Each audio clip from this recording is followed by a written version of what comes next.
नफरत के बाजार में मोहब्बत की दुकान करने के बाद उनके सामने खड़े करने की कोशिश कर रहा है। नतीजा, दलितों की कितनी आबादी है? 15%। आदिवासियों की कितनी आबादी है? 8%। तरफ नोटबंदी की, दूसरी तरफ जीएसटी के खिलाफ अन्याय, सामाजिक अन्याय, आर्थिक अन्याय। गठबंधन के वरिष्ठ नेता और गठबंधन के प्यारे कार्यकर्ता भाइयों और बहनों, प्रेस के हमारे मित्रों, इतने मित्र नहीं है प्रेस वाले। आप सबका यहां बहुत बहुत स्वागत, नमस्कार।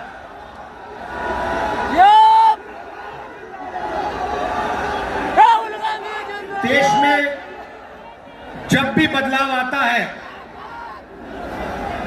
वो बिहार में तूफान शुरू होता है। यहां से तूफान बाकी प्रदेशों में जाता है। ये बिहार जो है देश की राजनीति का नर्व सेंटर है, यहां से ही शुरुआत होती है। आज देश में विचारधारा की लड़ाई है। एक तरफ नफरत, हिंसा, अहंकार और दूसरी तरफ मोहब्बत, भाईचारा और एक दूसरे की इज्जत। जैसे मैंने यात्रा में कहा, अगर आप गठबंधन को समझना चाहते हो, एक लाइन में समझा जा सकता है, नफरत के बाजार में मोहब्बत की दुकान खोलते हैं।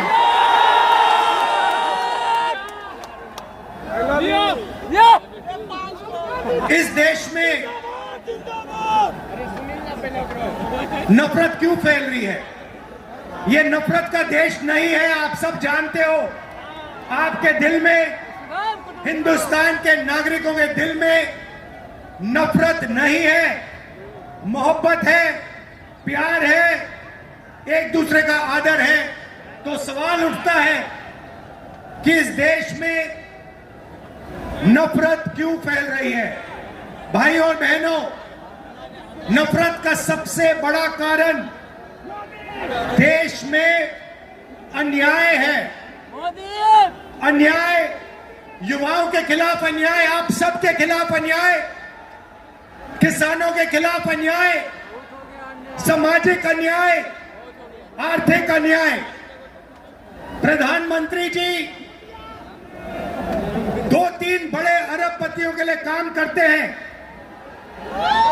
2-3 लोगों के लिए काम करते हैं। उनका 16 लाख करोड़ रुपया प्रधानमंत्री ने पिछले 10 सालों में माफ किया है।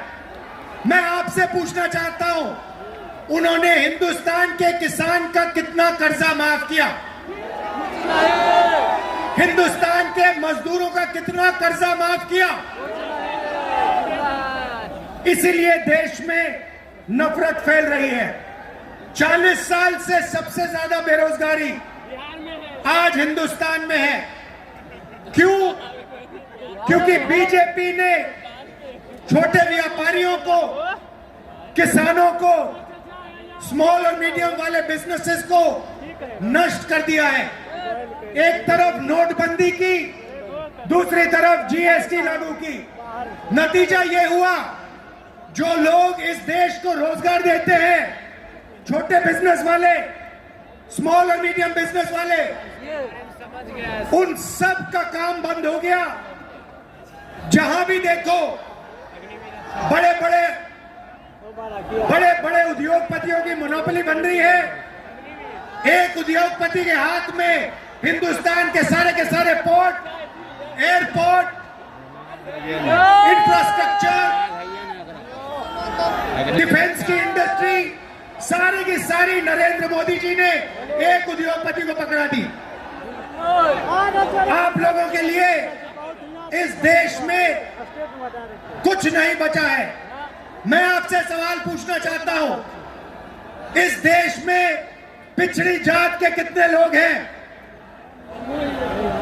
कितनी आबादी है पिछड़ी जात की? 80%। 50%। 50%।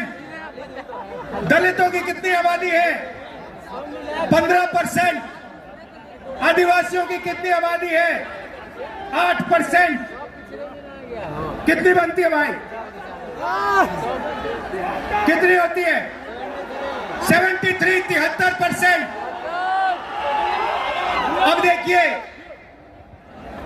73% में से हिंदुस्तान की सबसे बड़ी कंपनियों में उनकी मालिकों की लिस्ट निकालिए, आपको एक व्यक्ति नहीं मिलेगा 73% वाला। उसके बाद मीडिया के मालिकों की लिस्ट निकालिए, बड़े बड़े इनके जो पत्रकार हैं उनकी लिस्ट निकालिए, आपको 73% में से एक नहीं मिलने वाला है। उसके बाद प्राइवेट अस्पतालों के मालिकों की लिस्ट निकालिए, स्कूल और कॉलेज जो चलाते हैं, private school, private college, private university, उनकी लिस्ट निकालिए, उधर आपको 73% का कोई नहीं मिलेगा।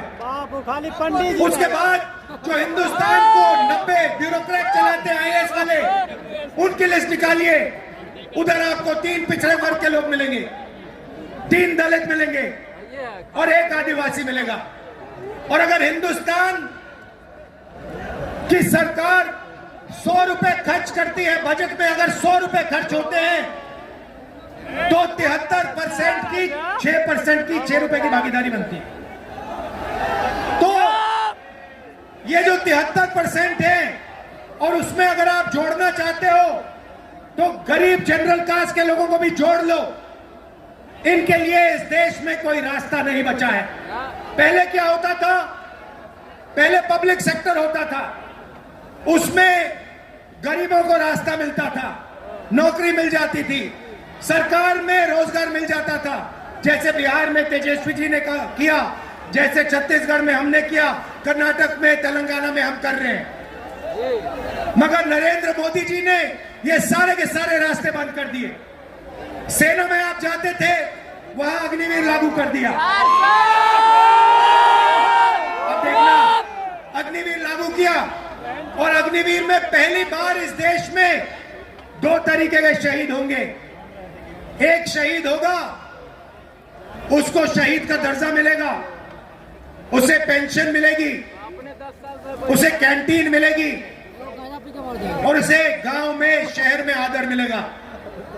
दूसरा शहीद होगा, अग्निवीर होगा, वो शहीद होगा, उसे शहीद का दर्जा नहीं मिलेगा, उसको पेंशन नहीं मिलेगी, उसको कैंटीन नहीं मिलेगी और उसको ट्रेनिंग भी सही नहीं मिलेगी। एक तरफ चाइना के सैनिक, पाकिस्तान के सैनिक सालों की ट्रेनिंग लेते हैं और हमारे युवाओं को नरेंद्र मोदी 6 महीने की ट्रेनिंग देने के बाद उनके सामने खड़े करने की कोशिश कर रहा है। नतीजा आप जानते हो। मैं ज्यादा नहीं बोलना चाहता हूं क्योंकि लालू जी को बोलना है। ये देखो, लालू जी को बोलना है, मगर मैं सिर्फ ये कहना चाहता हूं, बीजेपी के लोगों को गलतफहमी में नहीं होना चाहिए। हम लोग बीजेपी से, आरएसएस से नहीं डरते। हमें कोई फर्क नहीं पड़ता। हम देश के लिए लड़ते हैं, हम देश के लिए मरने के लिए तैयार हैं और हम बीजेपी को, आरएसएस को यहां से हटा के इंडिया की सरकार बनाकर दिखाएंगे। आप सबका दिल से बहुत बहुत धन्यवाद। नमस्कार, जय हिंद।